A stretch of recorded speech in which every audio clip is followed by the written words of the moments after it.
வில்லியனூரில் திடீர் காற்றால் மரம் வீட்டின் மீது சாய்ந்தது. சிவா எம்எல்ஏ துரித நடவடிக்கை.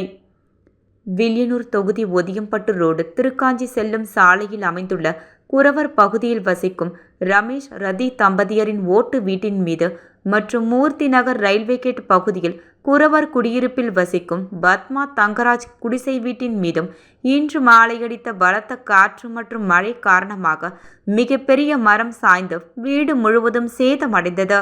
இதனை அறிந்து தொகுதி சட்டமன்ற உறுப்பினரும் எதிர்க்கட்சி தலைவருமான ரா. சிவா அவர்கள் உடனடியாக மிக வேகத்திற்கு வந்து காவல்துறை மற்றும் தீயணைப்புத்துறை ஆகியவற்றை தொடர்பு கொண்டு வரவழைத்து உடனடியாக வீட்டின் மீது விழுந்த மரத்தை அப்புறப்படுத்தினர்.